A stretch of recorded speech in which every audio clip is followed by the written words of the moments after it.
Bacterial recombination. आज हमारा topic है बैक्टीरियल रिकम्बिनेशन, जो कि इनफैक्ट क्या है, जेनेटिक रिकम्बिनेशन। जब एक जेनेटिक रिकम्बिनेशन होता है बैक्टीरिया के अंदर तो वो किस तरीके से होता है, उसके मैकेनिज्म क्या है और उसकी टाइप्स क्या हैं, ये आज का हमारा फोकस होगा। तो सबसे पहले हम जेनेटिक रिकम्बिनेशन को डिफाइन करते हैं। Genetic recombination refers to the exchange of genes between two DNA molecules to form new combination of genes on a chromosome.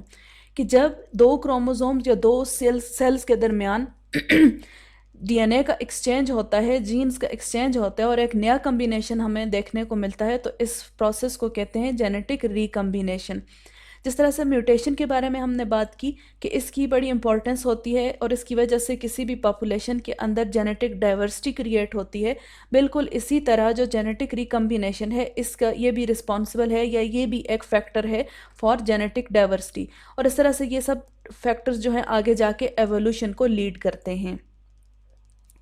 तो जेनेटिक रिकम्बिनेशन में जो मुख्तलिफ बेसिक टर्मिनोलॉजीज यूज़ होती हैं, एक हम यूज़ करते हैं term vertical gene transfer. Vertical gene transfer का मतलब क्या है कि अपर जनरेशन से यंगर जनरेशन या लोअर जनरेशन की तरफ किसी जीन का ट्रांसफ़र होना। तो मोस्टली ये क्या होता है, फ्रॉम पेरेंट्स टू ऑफस्प्रिंग। इसके अलावा सेकंड वन है हॉरिजेंटल। ये देखें, फर्स्ट वन क्या है, वर्टिकल है, ठीक है, मतलब अपर जनरेशन से लोअर जनरेशन की तरफ या ओल्डर जनरेशन से न्यू जनरेशन की तरफ।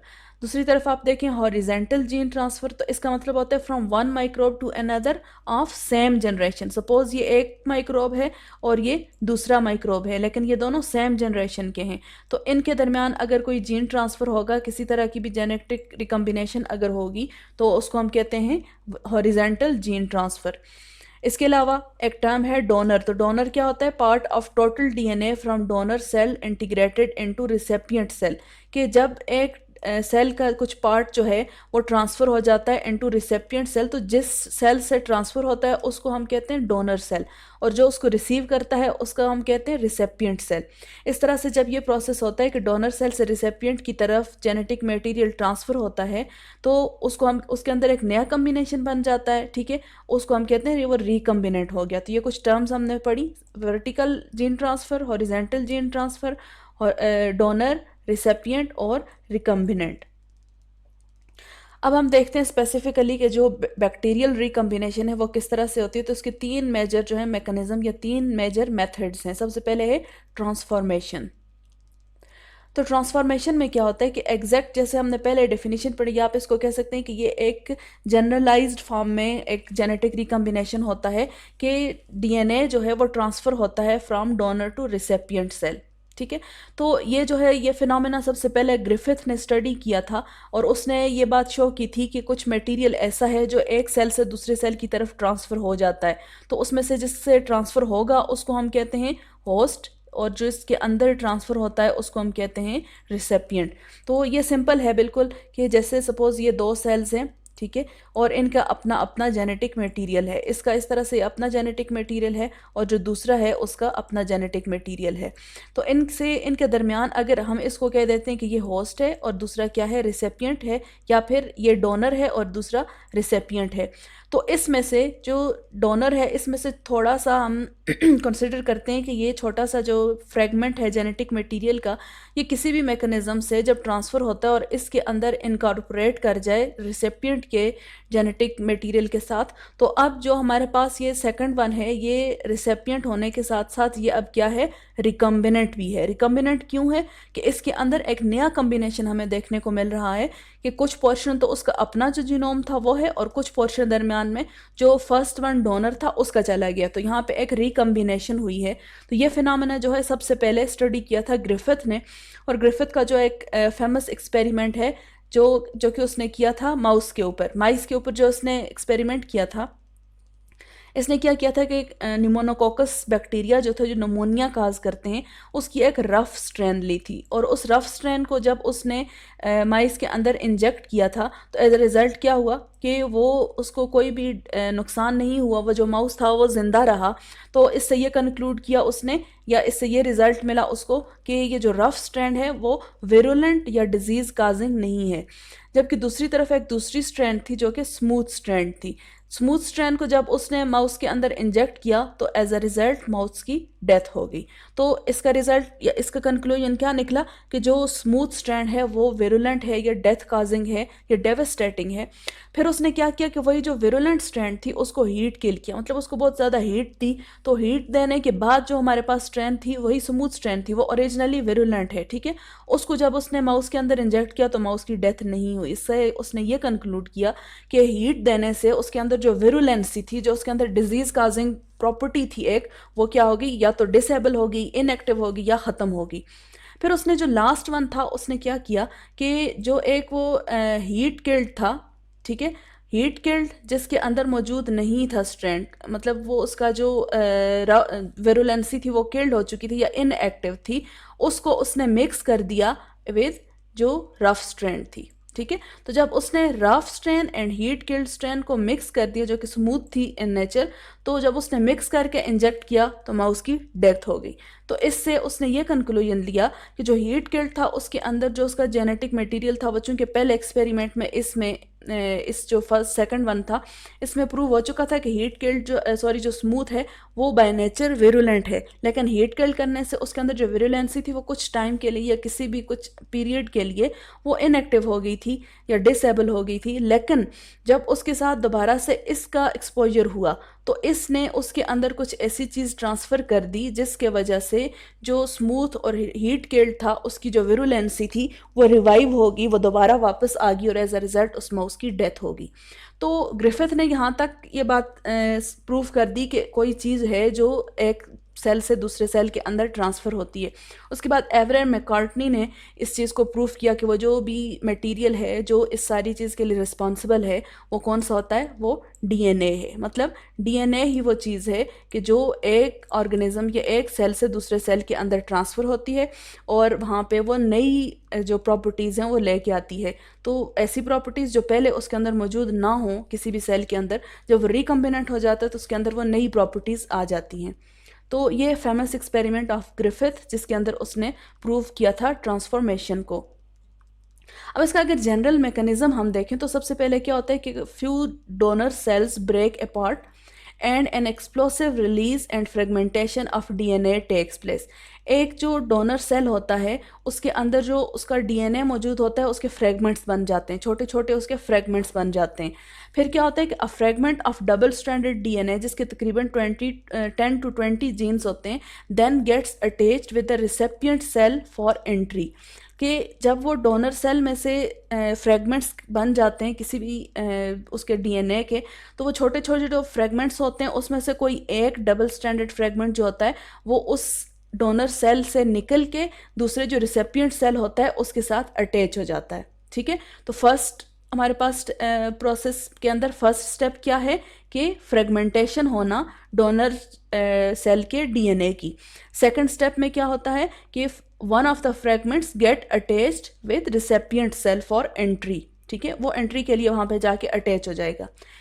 नेक्स्ट स्टेप में क्या होगा कि एंट्री अब होनी है इस स्टेप के अंदर, तो during entry one strand of the fragment becomes dissolved by the enzymes leaving the second strand which then passes into the recipient cell through cell wall and cell membrane. के वो जो वेट कर रहा था बाहर रिसेपिएंट सेल की cell wall के साथ या सेल मेम्ब्रेन के साथ अटैच होके खड़ा था एक फ्रेगमेंट डोनर सेल का, तो वो उसका वो चूंकि डबल स्टैंडर्ड था, ठीक है, यहाँ पे हमने देखा कि वो डबल स्टैंडर्ड था, तो उसका डबल स्टैंडर्ड फॉर्म में से एक स्ट्रैंड जो है वो कुछ एंजाइमेटिक एक्टिविटीज़ की वजह से डिज़ोल्व हो जाती है, अब वो सिंगल स्टैंडर्ड रह जाता है। जब वो सिंगल स्टैंडर्ड फॉर्म में ही होता है तो वो क्या करता है कि जो रिसेपिएंट सेल होता है उसकी वॉल, सेल वॉल और सेल मेम्ब्रेन के अंदर जो मुख्तलिफ पोर्स होते हैं उनके थ्रू वो पास कर जाता है सिंगल स्टैंडर्ड फॉर्म में, ठीक है, जबकि उसकी दूसरी स्ट्रैंड जो होती है वो रिसेपिएंट सेल के बाहर ही मौजूद रहती है।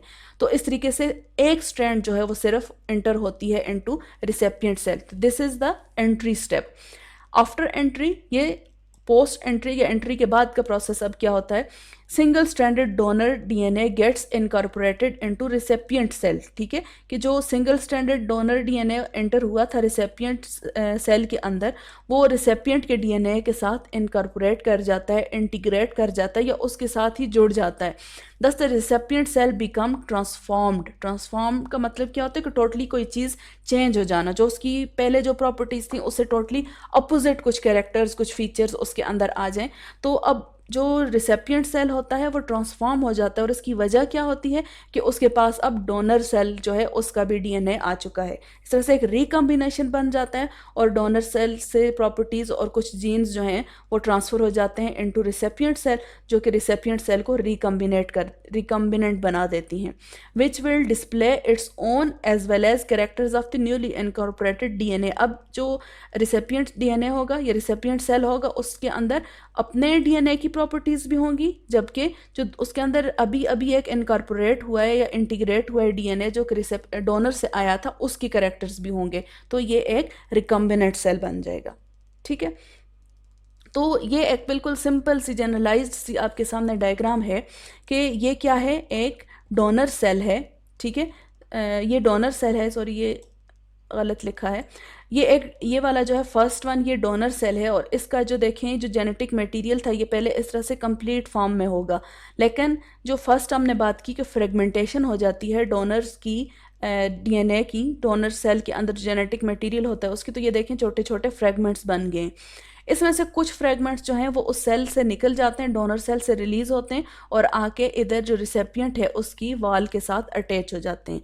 अटैच होने के बाद नेक्स्ट स्टेप जो है एंट्री का है, तो एंट्री होने के बाद वो देखें अब जो उसका ओरिजिनल क्या था, यहाँ पे आप देखें जो रिसेपिएंट सेल का ओरिजिनल जेनेटिक मटेरियल था वो ब्लू कलर से शो किया हुआ था।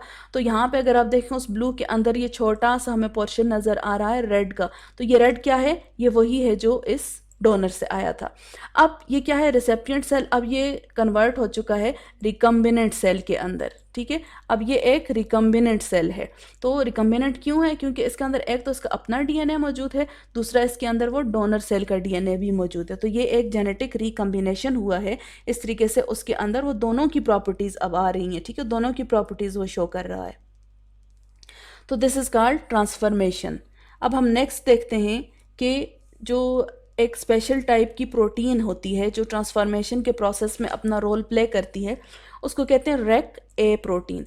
रेक ए प्रोटीन का फंक्शन क्या होता है कि the rake A protein binds with the single stranded donor DNA and forms a coating around it.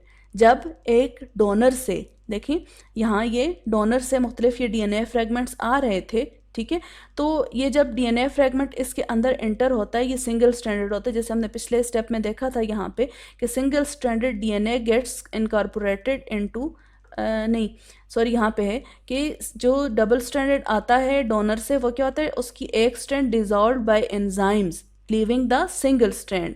जो एक स्ट्रैंड बच जाती है तो उस एक बच जाने वाली स्ट्रैंड के साथ जो रेक ए प्रोटीन होती है वो बाइंड कर जाती है और उसके गिर्द एक कोटिंग सी बना लेती है। The coatings coated single stranded DNA and DNA of recipient cell. अब हमारे पास दो तरह के हैं, एक कोटेड सिंगल स्ट्रैंडेड डीएनए जो कि डोनर से आया है and DNA of recipient cell then move close to each other to get homologous sequences, कि वो आपस में फिर मूव करते हैं, क्लोज हो जाते हैं और उनके जो होमोलॉगस या कम्प्लीमेंट्री सीक्वेंसेस होते हैं वो आपस में बाइंड कर देते हैं। After reaching at proper place the rake A protein actively displace one strand of the chromosomal DNA of recipient cell. कि कुछ टाइम बाद क्या होता है कि चूंकि एक सिंगल स्ट्रैंडेड है अब हमारे पास डीएनए जो कि कोटेड है, तो उस कोटेड डीएनए की वजह से क्या होता है कि जो रिसेपिएंट है वो तो डबल स्ट्रैंडेड फॉर्म में ही है, तो ये इसके ऊपर मौजूद जो प्रोटीन होती है, देखें ये सिंगल स्ट्रैंडेड है और जो रिसेपिएंट का डीएनए वो डबल स्ट्रैंडेड है। तो ये प्रोटीन क्या करती है कि रिसेपिएंट के ऊपर जो रिसेपिएंट का जो डबल स्ट्रैंडेड है उसकी एक स्ट्रैंड को डिज़ोल्व कर देती है, अब वो भी सिंगल स्ट्रैंडेड रह गया है और उसकी जगह ये जो ये वाला डीएनए मौजूद होता है जो कि डोनर से आया उसको इनकॉर्पोरेट कर देगी। ठीक है, इसको मैं यहाँ पे थोड़ा सा एक्सप्लेन करती हूँ। सपोज़ ये देखें ये क्या है, वो सबसे पहले डोनर सेल से आने वाला डबल स्ट्रैंडेड डीएनए है, ठीक है। इसके साथ जब प्रोटीन बाइंड कर जाती है तो सॉरी, ये डबल स्ट्रैंडेड डीएनए है जो डोनर की तरफ से आया है।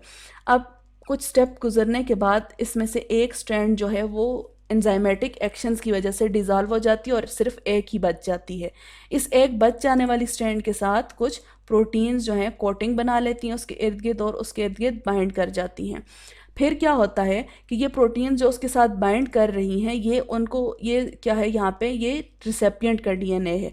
तो ये प्रोटीन्स क्या करती हैं, इसको मूव करती हैं और मूव करके इस जो डोनर का सिंगल स्ट्रैंड है उसको यहाँ पे लेके आती हैं होमोलॉगस सीक्वेंसेस के साथ, जो कि किसके हैं, रिसेपिएंट के हैं।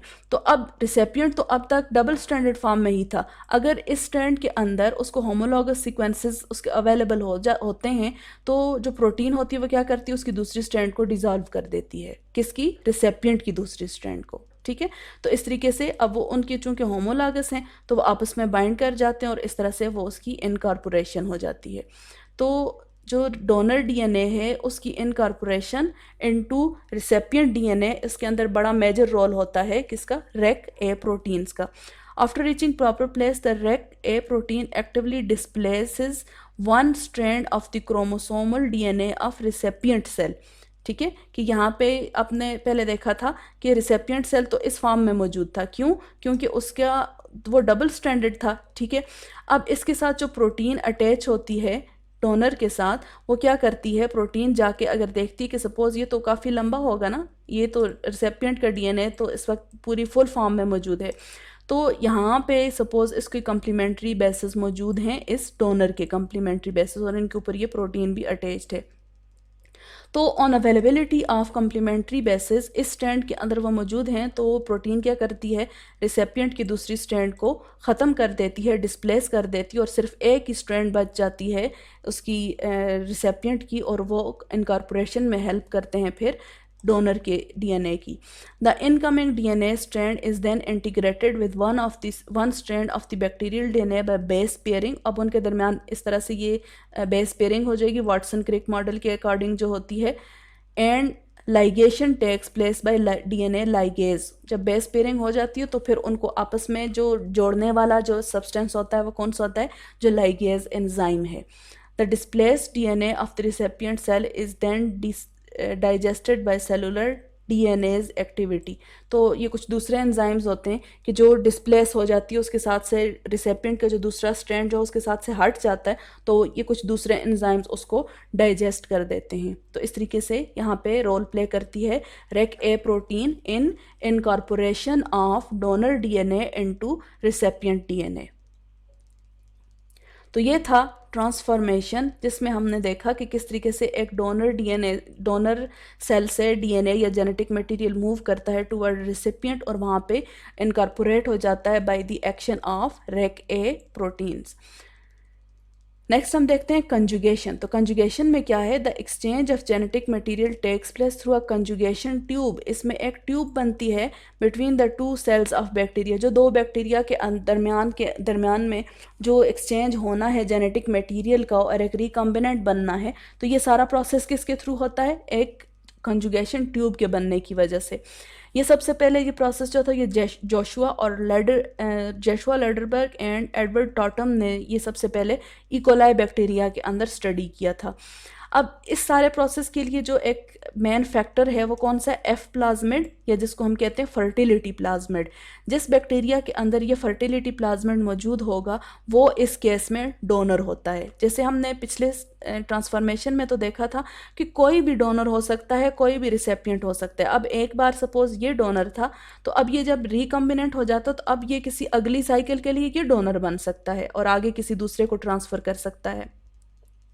लेकिन जो कंजुगेशन है इसमें सिर्फ वही डोनर हो सकते हैं जिनके पास एफ पॉजिटिव जो है वो प्लाज्मिड मौजूद हो, फर्टिलिटी प्लाज्मिड जिनके पास मौजूद हो और जिसको हम एफ पॉजिटिव के से रिप्रेजेंट करते हैं। तो एफ पॉजिटिव क्या है, ये एक प्लाज्मिड की मौजूदगी को शो करता है, और जो एफ नेगेटिव होंगे मतलब कि उनके पास वो एफ प्लाज्मिड या फर्टिलिटी प्लाज्मिड मौजूद नहीं है। ये एक प्लाज्मिड होता है और उसके ऊपर आपको पता है प्लाज्मिड के ऊपर जीन्स होते हैं, तो इस प्लाज्मिड के ऊपर तकरीबन 20 तक जीन्स मौजूद होते हैं और यही हेल्प करता है कंजुगेशन ट्यूब की फॉर्मेशन के लिए। अब जब दो पार्टनर्स होते हैं इस एक रिलेशन के दरमियान, जिसमें से एक को हम कहते हैं एफ पॉजिटिव, मतलब कि वो जिसके पास फर्टिलिटी प्लाज्मिड मौजूद है, या फिर उसको मेल भी कहते हैं। इस तरीके से उसको डोनर भी कहते हैं क्योंकि वही डोनेट करता है जो जेनेटिक मटेरियल होता है। जबकि दूसरा जिसको हम फीमेल भी कहते हैं एफ नेगेटिव, क्योंकि उसके पास जो एफ प्लाज्मिड है वो मौजूद नहीं होता, और रिसेपिएंट क्योंकि वो जेनेटिक मटेरियल को रिसीव करता है। अब F plasmid is present in cell of F positive. ठीक है, ये बात डिस्कस हो चुकी कि एफ पॉजिटिव का मतलब ये है कि एफ प्लाज्मिड वहाँ पे प्रेजेंट है।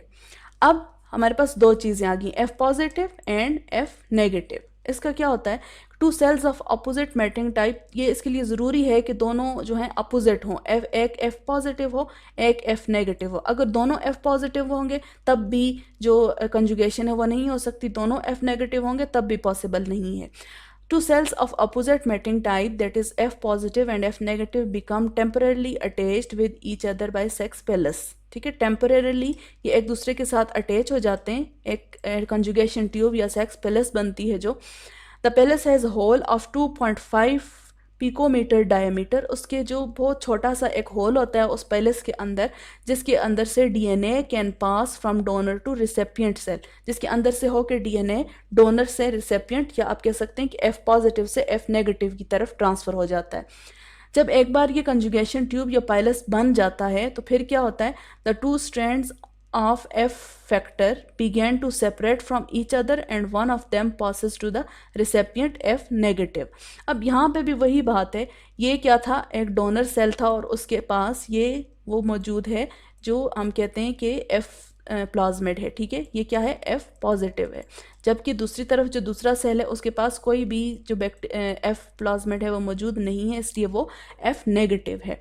तो एक बार जब इनके दरमियान वो ट्यूब बन जाती है, जो कंजुगेशन ट्यूब या जिसको पाइलस कहते हैं, जब वो बन जाती है तो फिर क्या होता है कि जो ये एफ प्लाज्मिड होता है उसके जो दो स्ट्रैंड्स होते हैं वो एक दूसरे से अलग होना शुरू हो जाते हैं। तो अलग होने के रिजल्ट में क्या होता है कि ये इस तरह से दो अलग अलग स्ट्रैंड, अब ये चूँकि पहले डबल स्टैंडर्ड था, अब ये दो सिंगल स्टैंडर्ड फॉर्म में कन्वर्ट हो जाता है।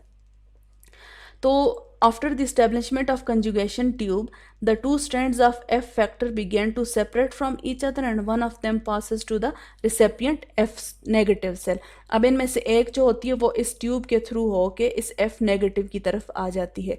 After reaching in F negative cell, enzyme synthesizes a complementary strand that forms a double helix। अब इस जो F नेगेटिव सेल था इसके अंदर अब ये स्ट्रैंड आ चुकी है और दूसरी तरफ से ये ख़त्म हो गई, वहाँ से रिमूव हो गई है। तो कुछ एंजाइम्स होते हैं जिनका फंक्शन क्या होता है कि वो अब इस जो कम्प्लीमेंट्री स्ट्रैंड्स बनाते हैं इस जो ट्रांसफ़र होके आया है डोनर की तरफ से एफ नेगेटिव की तरफ। तो एंजाइम्स कौन से हैं, इसके अंदर जो एंजाइम ये फंक्शन परफॉर्म करते हैं वो होते हैं enzyme synthesises complementary strand that forms a double helix. कुछ स्पेशल ऐसे आप कह सकते हैं कम्प्लीमेंट्री स्ट्रक्चर बनाने वाले एंजाइम होते हैं, पॉलीमरेजेस एंजाइम्स वगैरह। तो वो क्या करते हैं कि अब यहाँ पे जाके इस स्ट्रैंड के जो कम्प्लीमेंट्री जो ये रेड स्ट्रैंड आई थी एफ पॉजिटिव की तरफ से, उसकी कम्प्लीमेंट्री बेसिस उसके साथ अटैच करते हैं और अब जो है ये एक डबल स्टैंडर्ड फॉर्म में एफ नेगेटिव के पास भी मौजूद है और अब ये एफ नेगेटिव नहीं है, अब ये एफ पॉजिटिव हो चुका है। ठीक है, तो एफ नेगेटिव और पॉजिटिव किसकी बेस पे होता थे, इस एफ प्लाज्मिड की बेस पे थे। अब इस बैक्टीरिया के पास भी वो एफ प्लाज्मिड आ चुका है, तो इस तरीके से अब ये क्या है, F positive plasmid, F positive bacteria बन चुका है। इन द डोनर सेल, अब देखें डोनर सेल के पास अब एक ही स्ट्रैंड बच गई है। ठीक है, in the donor cell a new DNA strand also forms to complement the left over DNA strand of the F factor. तो इसके अंदर जो एंजाइम्स होंगे वो क्या करते हैं, इसकी कम्प्लीमेंट्री स्ट्रैंड को भी वहाँ पे बना देते हैं और अब जो है देखें एक नया कम्बिनेशन किस तरीके से बना कि एफ पॉजिटिव ने उसको डोनेट किया और उसका अपना भी फिर पूरा हो गया, लेकिन दूसरी तरफ वो जो है ट्रांसफ़र हो गया दूसरे के अंदर भी। तो अब जो है जो पहले एफ नेगेटिव था वो एफ पॉजिटिव हो चुका है और उसके पास एक स्ट्रैंड उसके अपने डीएनए का है जो उसने अभी अभी प्रिपेयर किया है कम्प्लीमेंट्री, और एक जो है वो डोनर से उसकी तरफ आया है। इस वजह से ये क्या है, रिकम्बिनेंट है। इसके पास अब अपनी प्रॉपर्टीज़ भी हैं और जो डोनर था उसकी प्रॉपर्टीज़ भी हैं। ठीक है, तो ये एक रिकम्बिनेशन का मेकनिज़म है। तो ये उसी की डायग्राम है, आप अगर देखें कि ये क्या है, उसका मेन न्यूक्लियोइड रीजन है जिसके अंदर उसका डीएनए मौजूद है, और ये उसका एफ प्लाज्मिड है। ठीक है, तो ये कौन सा है? एफ पॉजिटिव है, चूंकि इसके पास एफ प्लाज्मिड मौजूद है, लेकिन इसके पास कोई एफ प्लाज्मिड नहीं है, इसलिए ये क्या है? एफ नेगेटिव सेल है। अब सेकंड स्टेप में क्या होगा कि पहले ये दूर थे और इनके दरमियान वो कंजुगेशन ट्यूब बन रही थी। कंजुगेशन ट्यूब जब बन जाती है, उसके दरमियान एक छोटा सा होल होता है, तो इस तरह से सेल जो होते हैं वो करीब आ जाते हैं एक दूसरे के। उसके बाद फिर क्या होगा कि ये जो एफ पॉजिटिव प्लाज्मिड है, देखिए उसकी दो स्ट्रैंड्स थी, एक स्ट्रैंड जो है उससे अलग होना शुरू हुई और दूसरे सेल के अंदर मूव कर गई। वो दूसरे सेल के अंदर जब ये मूव करती है तो दूसरा सेल फिर क्या करता है? उस सिंगल स्ट्रैंडेड को डबल स्ट्रैंडेड में कन्वर्ट कर देता है उसकी कम्प्लीमेंट्री बेसिस ऐड करने के बाद। जबकि जो पहला सेल है उसके पास जो कम्प्लीमेंट्री स्ट्रैंड्स एक ही बच गई थी, उसके पास साथ वो दूसरी कम्प्लीमेंट्री जो स्ट्रैंड्स होंगी वो ऐड करके वो भी अपनी डबल स्ट्रैंडेड हीलिक्स को कंप्लीट कर लेता है। इस तरह अब देखें ये दोनों जो हैं एफ पॉजिटिव बन चुके हैं। तो ये एक जेनेटिक रिकम्बिनेशन है जिसको हम कहते हैं कंजुगेशन, और ये कंजुगेशन ट्यूब के थ्रू होती है। तो इसके बाद फिर दरमियान में जो उनकी ट्यूब होती है वो ख़त्म हो जाती है और वो दोनों एक दूसरे से दूर हो जाते हैं। थर्ड है ट्रांसडक्शन। ट्रांसडक्शन में क्या होगा कि genetic material is transferred from donor to recipient cell through a third party. एक थर्ड पार्टी, दो बैक्टीरियल सेल और उनके दरमियान एक थर्ड पार्टी होगी, जो कि ज़्यादातर क्या होती है? बैक्टीरियोफेज, या वो वायरसेस होते हैं जो बैक्टीरिया के ऊपर लाई करते हैं। ये सबसे पहले जो है वो जोशुआ लेडरबर्ग और नॉर्टर जिंडर ने 1952 में इस जो फिनोमेना है इसको स्टडी किया था। इस प्रोसेस में क्या होता है कि a small fragment of bacterial DNA is incorporated into an attacking bacteriophage, कि जो बैक्टीरियल डीएनए होता है उसका कुछ पोर्शन जो उसके ऊपर अटैक करने वाला बैक्टीरियोफेज या वायरस होता है उसके डीएनए के साथ इनकॉर्पोरेट कर जाता है। As a result when this bacteriophage infects a new bacterial cell, अब वो बैक्टीरियोफेज जिसके पास उसका अपना डीएनए भी मौजूद है और जिस बैक्टीरिया के अंदर से वो होके आया है उसका डीएनए भी कुछ थोड़ी सी फॉर्म में उसके बैक्टीरियल उसके जीनोम के साथ इनकॉर्पोरेटेड है। अब ऐसा बैक्टीरिया जब एक नए बैक्टीरियल या एक दूसरे बैक्टीरियल सेल को जब इन्फेक्ट करता है, it transverse the genetic material into it. वो उसके अंदर जितना भी जेनेटिक मटेरियल होता है, कौन कौन सा होगा उसके पास? उस बैक्टीरियोफेज के पास उसका अपना जेनेटिक मटेरियल और उस बैक्टीरिया का जिसके अंदर वो एक लाइफ साइकिल कंप्लीट करके आया है। ठीक है, तो अब वो दोबारा से एक नए को जब किसी दूसरे बैक्टीरिया को इन्फेक्ट करता है तो वो पहले वाले बैक्टीरिया का जीनोम चूंकि अपने साथ लेके जा रहा है, तो वहाँ पे वो उसको इनकॉर्पोरेट कर सकता है और इस तरीके से एक जेनेटिक रिकम्बिनेशन अकर होता है। इसका मैकेनिज्म थोड़ा सा हम डिस्कस भी कर चुके कि phage attach to the cell and injects its DNA. क्या होता है कि जो फेज होता है या जो वायरस होता है वो बैक्टीरियल सेल के साथ अटैच होता है और अपना डीएनए उसके अंदर इंजेक्ट कर देता है। फिर जब उसके अंदर डीएनए अपना इंजेक्ट होता है तो वो क्या करता है? अपने रिस्पेक्टिव प्रोटीन्स बनाता है, रेप्लिकेट होता है, ट्रांसक्राइब होता है, मैसेंजर आरएनएस बनते हैं और पूरी प्रोटीन्स जितनी भी उसकी बनती हैं फेज की या वायरस की, और इसके लिए मशीनरी यूज़ हो रही होती है बैक्टीरिया की। New phage particles are assembled. जब एक टाइम ऐसा आता है कि वो जितने भी फेजेस बन गए होते हैं तो वो असेंबल होते हैं, जमा होते हैं सारे के सारे एक जगह पे, और सेल जो होता है मतलब बैक्टीरियल सेल लाइज्ड, वो फट जाता है, उसकी ब्रस्टिंग होती है।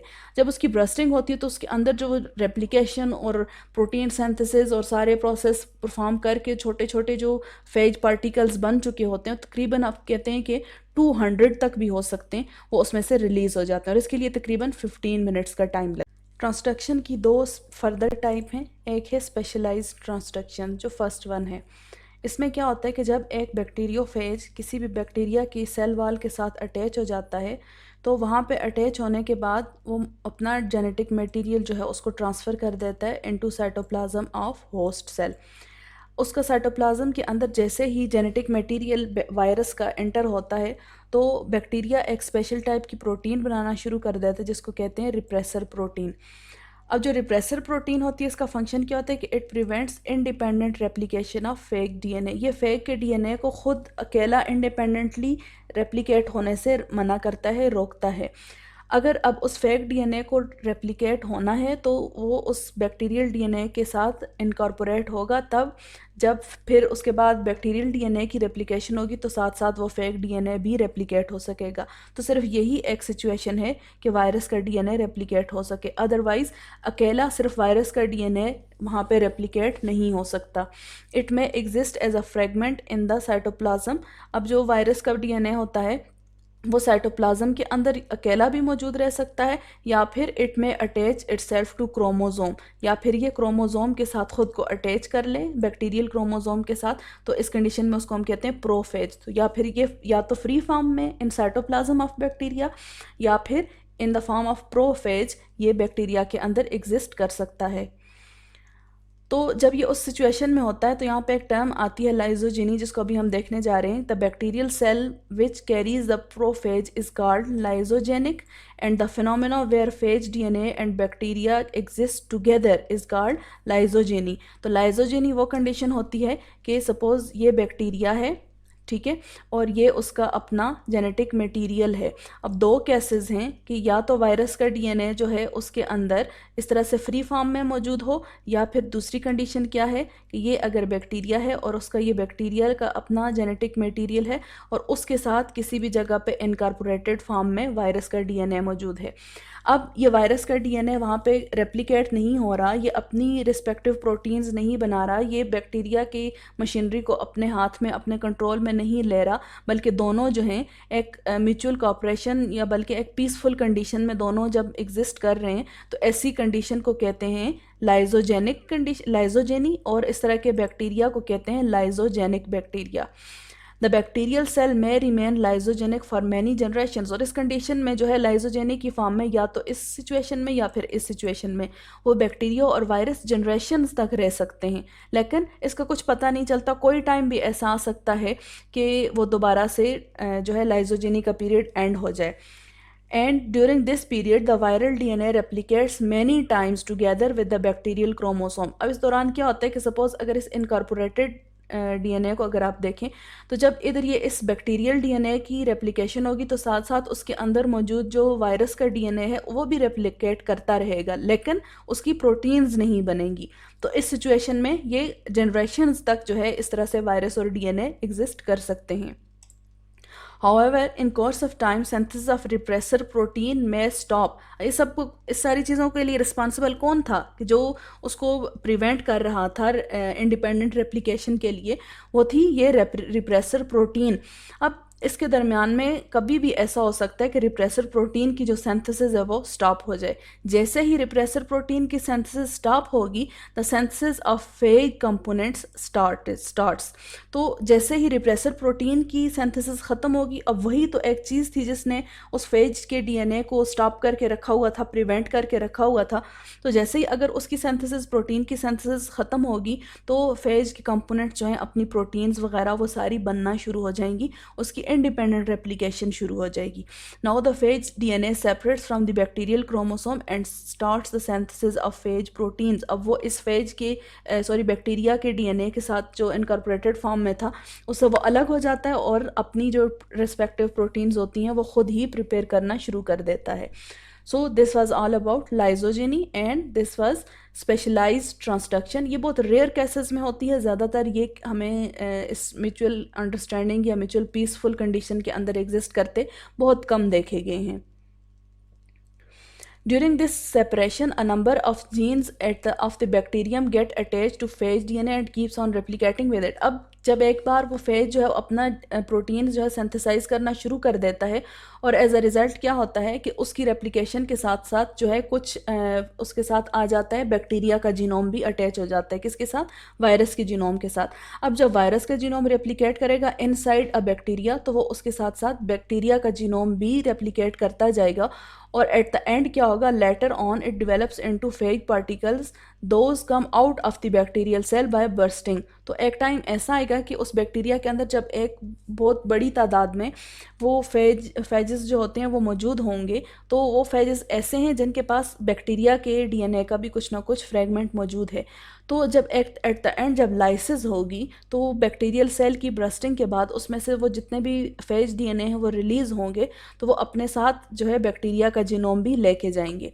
When the new phage particle infects a new bacterial cell, अब वो जो बैक्टीरियल सेल से निकल के आए हैं न्यू फेजेस जो हैं, जिनके पास दो तरह का डीएनए मौजूद है, अपना और उस बैक्टीरिया का, अब वो जो दूसरे बैक्टीरिया को अटैक करेंगे तो फिर क्या होगा?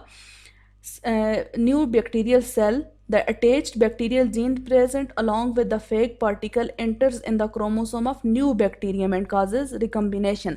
तो अब अगर वो दोबारा किसी दूसरे को अटैक कर रहे हैं, दूसरे बैक्टीरिया को अटैक कर रहे हैं, तो वो वहाँ पे दूसरे बैक्टीरिया के अंदर ना सिर्फ अपना डीएनए लेके जाएंगे बल्कि उस पहले बैक्टीरिया का डीएनए भी लेके जाएंगे जिसके अंदर वो एक लाइफ साइकिल कंप्लीट करके आए हैं। तो इस तरीके से वहाँ पे रिकम्बिनेशन हो जाएगी।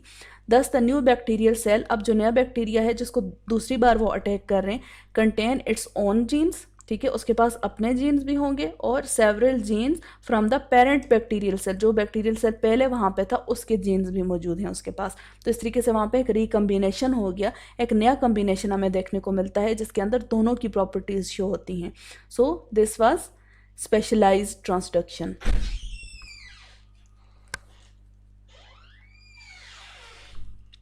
सेकंड है जनरलाइज्ड ट्रांसडक्शन। जनरलाइज्ड ट्रांसडक्शन ये बहुत ज़्यादा कॉमन है, ये अक्सर जितने भी फेज और बैक्टीरिया के रिलेशनशिप होता है उसमें मोस्टली जनरलाइज्ड ट्रांसडक्शन ही देखने को मिलती है। इसमें क्या होता है कि the phase particles present in the cytoplasm of the infected bacterial cell start synthesizing new phages।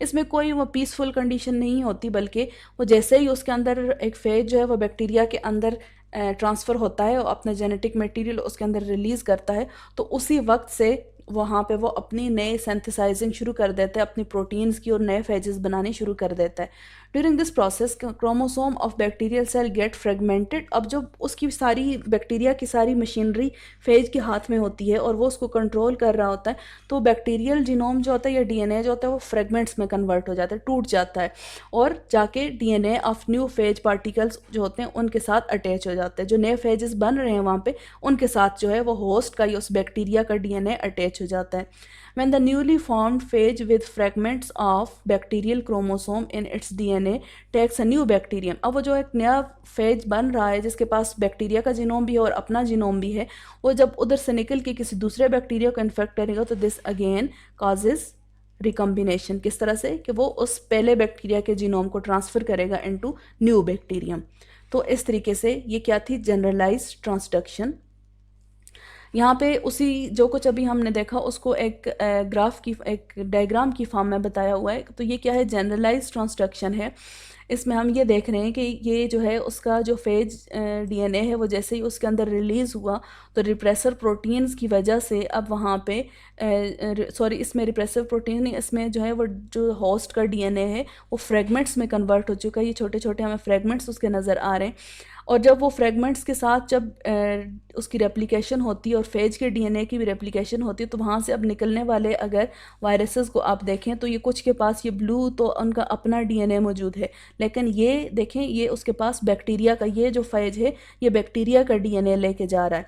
अब ये जब वहाँ से निकलेगा और ये किसी दूसरे बैक्टीरिया को इन्फेक्ट करेगा तो अब उसके अंदर वो ये वाला डीएनए जो कि इस बैक्टीरिया का था वो भी ट्रांसफ़र कर देगा। तो इसके दरमियान एक थर्ड पार्टी कौन सी थी? फेज या फिर वायरस जो है। तो इस तरीके से वायरस के थ्रू इस बैक्टीरिया से इस बैक्टीरिया के अंदर जेनेटिक मटेरियल ट्रांसफ़र हुआ। दूसरी तरफ स्पेशलाइज्ड को अगर आप देखें तो बिल्कुल वही केस है कि बैक्टीरिया उसके अंदर बैक्टीरिया के अंदर जो है फेज जो अपना ये डीएनए ट्रांसफ़र कर रहा है और उसके अंदर वो एग्जिस्ट कर रहा है काफ़ी टाइम तक, जनरेशन आफ्टर जनरेशन वहाँ पे वो रह सकता है। लेकिन एक टाइम फिर ऐसा आता है कि जब उसकी ब्रस्टिंग होती है तो वो जो नए बनने वाले फेजेस होते हैं वो अपने साथ बैक्टीरियल जीनोम को भी लेके जाते हैं और आगे फिर वही बात है कि जब वो किसी दूसरे बैक्टीरिया को इन्फेक्ट करते हैं तो वहाँ पर वो अपने डीएनए के साथ साथ उस पहले वाले बैक्टीरिया का जीनोम भी लेके जाते हैं और इस तरीके से वहाँ पे एक नया कम्बिनेशन हमें देखने को मिलता है कि ए और बी दोनों तरह की इसके अंदर डीएनए अब मौजूद हैं। अब ये क्या है? एक रिकम्बिनेंट डीएनए बन चुका है इसके अंदर। तो यहाँ से यहाँ तक जो बैक्टीरियल जीनोम की ट्रांसफ़र हुई वो किस वजह से हुई? इन फेजेस की वजह से हुई। तो दिस इज़ कॉल्ड ट्रांसडक्शन। तो आज का टॉपिक हमारा सिंपल सा ही था, कंसेप्चुअल है, लेकिन ये आपके लिए कोई नई चीज़ नहीं है, आपने पहले भी ये सब कुछ पढ़ा हुआ है, एक रिवीजन टाइप टॉपिक था। तो होप्स हो कि आप लोगों को इसकी समझ आई होगी। अगर कोई कन्फ्यूजन है तो आप इसको कमेंट्स में दें और मुझे लाजमी बताया करें।